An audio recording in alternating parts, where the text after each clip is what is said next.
Ce sont des bijoux berbères, des bijoux berbères du Maroc.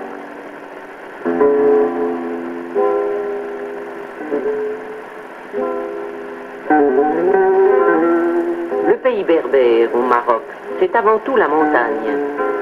Celle du sud, l'Anti-Atlas, à 200 km par-delà Marrakech, dresse sa masse imposante.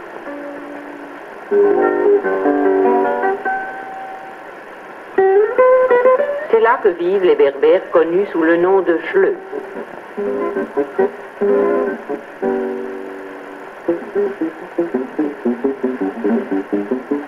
L'aridité la plus intégrale alterne avec de riants paysages où règnent les peuplements d'arganiers, l'olivier du pauvre, ressource précieuse des pays secs. Villages accrochés au roc, mais aussi vallées douces, égayées au printemps par les amandiers en fleurs. Des îlots de végétation émaillent le plus aride des paysages montagnards.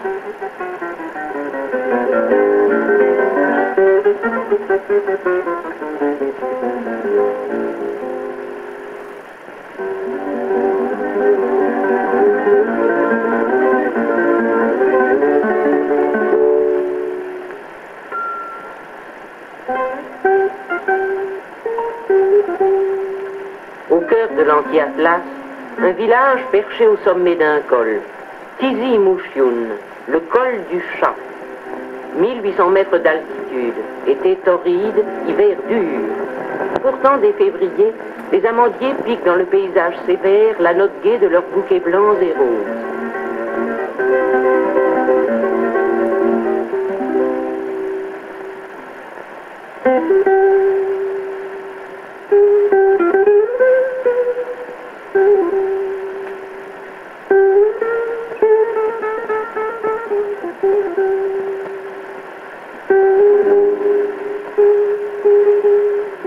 Là, des Berbères vivent leur existence de rudes montagnards.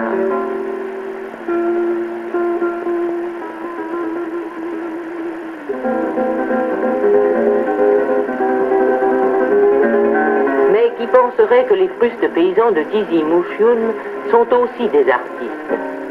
C'est pourtant de leurs mains adroites que sortent les curieux bijoux dont se parlent les femmes de la montagne. Chaque laboureur est aussi un mahalem, c'est-à-dire un artisan.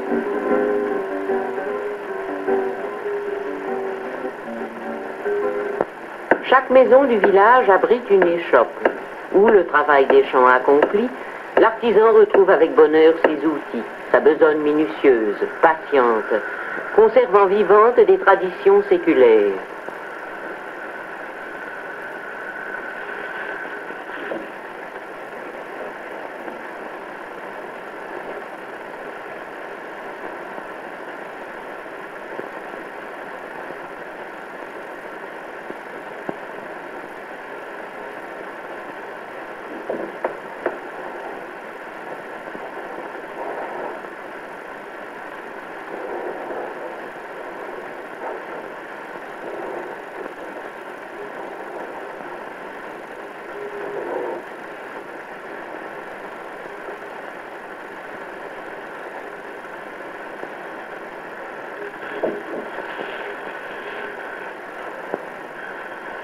Les techniques et les outils sont simples.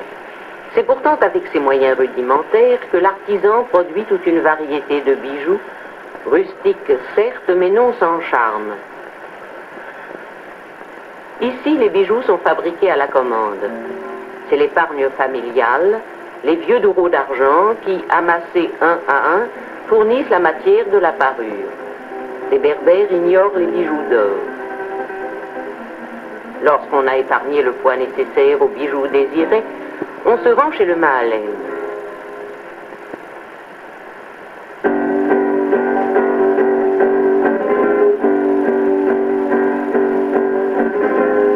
Salamalek d'usage. Puis on parle affaires. Il s'agit d'une paire de tizerzailles, grosses agrafes berbères. Et naturellement, selon la coutume, 30% du poids en su pour la rétribution du travail de l'artisan. Le marché est conclu. Et maintenant au travail.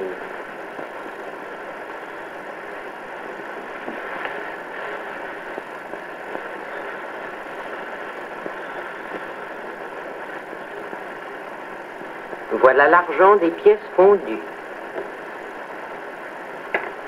Il faut maintenant le marteler pour obtenir une plaque mince.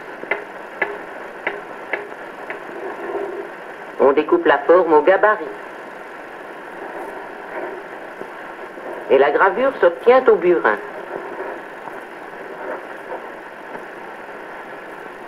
L'émail est posé à froid pour être fondu. Certains reliefs sont soudés, d'autres goupillés. Et voilà le bijou terminé. Est-on content, Malem? Oui. Alors la belle agrafe viendra épingler le drapé de la cliente satisfaite.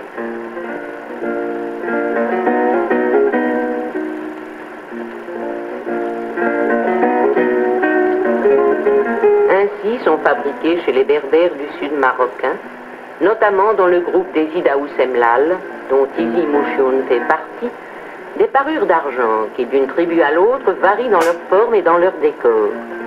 Leur dessin se perpétue à travers les siècles, ils doivent beaucoup au souvenir de l'Espagne médiévale. Les techniques ancestrales des émaux, de l'agnelle, du filigrane, viennent tour à tour enrichir ces rustiques joyaux. Le service des métiers et arts marocains s'est efforcé de recueillir les pièces les plus caractéristiques pour les conserver à titre de modèle.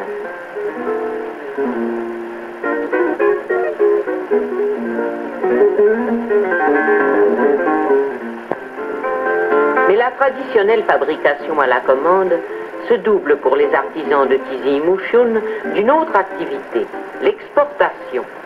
Nous voulons dire la vente aux tribus voisines. Et les jours de grand marché, on peut voir partir de bon matin, trottinant sur leurs mules et leurs petits ânes, nos artisans qui vont proposer le produit de leur travail aux chleux des pays voisins. Ils connaissent leur goût et vont offrir à domicile les bijoux qu'ils affectionnent. C'est toujours en petite caravane qu'ils se déplacent, empruntant tantôt les sentiers abrupts de la montagne, tantôt ceux des jolies vallées fleuries d'amandiers.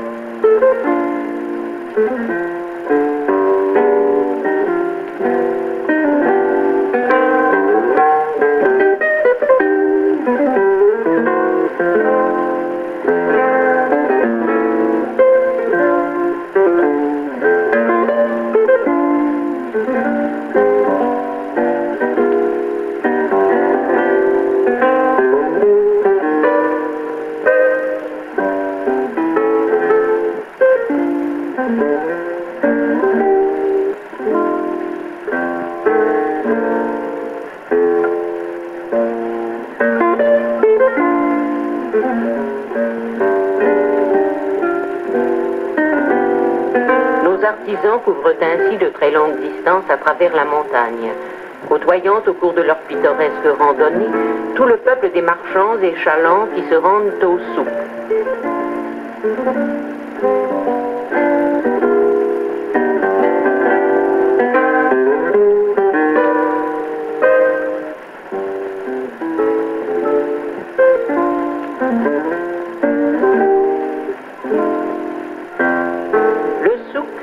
C'est le marché régional berbère, où l'on se retrouve chaque semaine et où chacun vend ce qu'il produit, achète ce qui lui manque.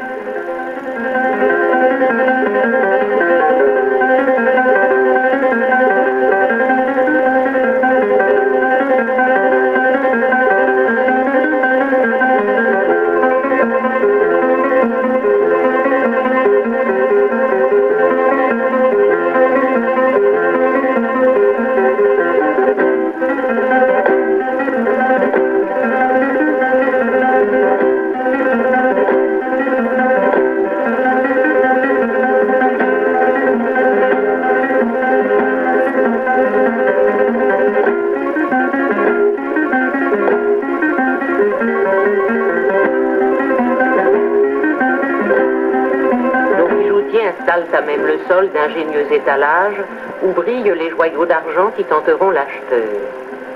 et voyez s'il y a des amateurs attentifs.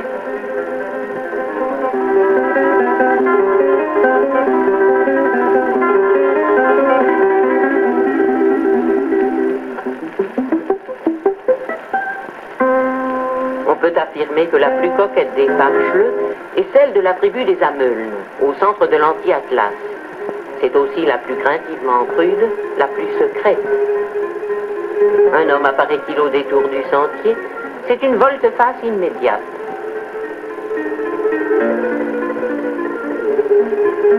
Quelles étonnantes parures, une telle réserve dissimule au regard. On affectionne ici particulièrement les énormes boules d'ambre. Pour se rendre à une fête, la tenue est le grand drapé blanc, sans oublier le petit panier pour transporter ses atours.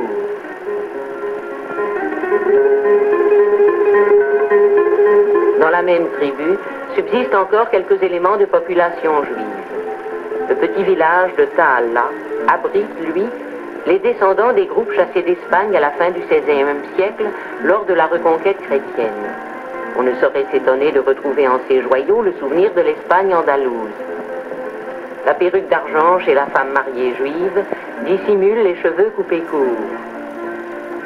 Dans le pays des Gurzmuka se retrouvent les jours de fête la même abondante somptuosité. À l'ambre volumineux s'ajoutent ici les perles de corail et les boules d'argent ajourées rehaussées d'émaux. Encore un petit collier et la parure sera complète.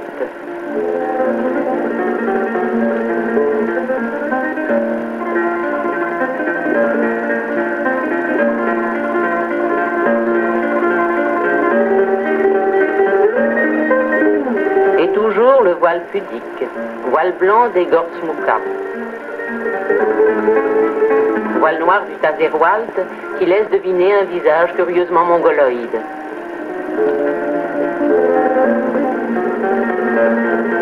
Chaque amulette est chargée d'un sens magique. Pour la femme berbère, tout bijou est d'un talisman particulier qui éloigne le mauvais sort, favorise l'amour ou la fécondité, guérit la maladie. Nous sommes à Tiznit, chez les musiciennes danseuses. Comment ne serait-on pas coquette dans cette profession?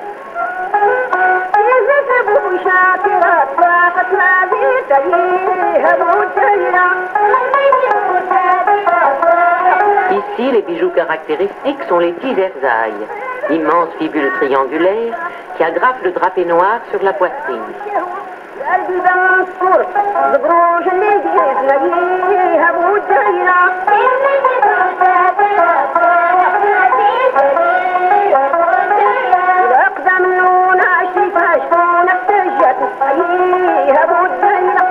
Non seulement les poignets, mais aussi les chevilles s'enroulent d'anneaux d'argent.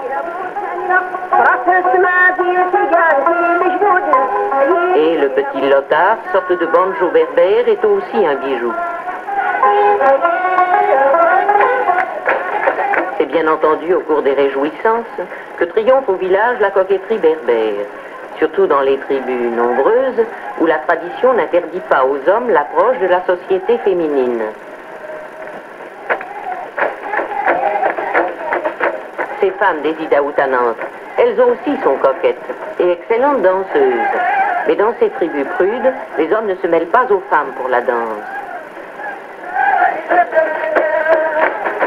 Ils restent spectateurs. Le petit peuple admire. Pendant des heures et longtemps dans la nuit, ces femmes danseront ainsi. Elles ont soigneusement tressé leurs nattes, ajusté leur parure.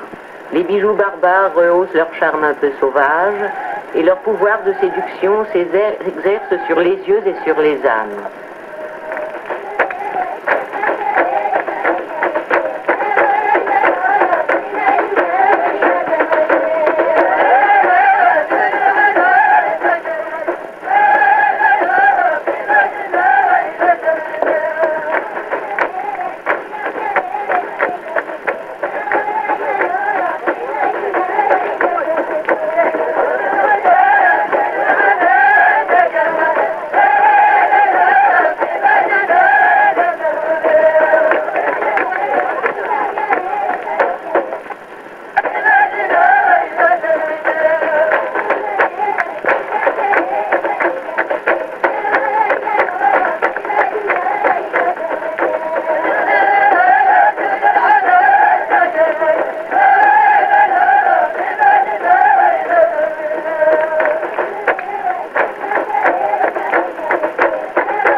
Nombreux sont les joyaux qui ne quittent jamais la femme et dont le rôle bénéfique n'est jamais suspendu.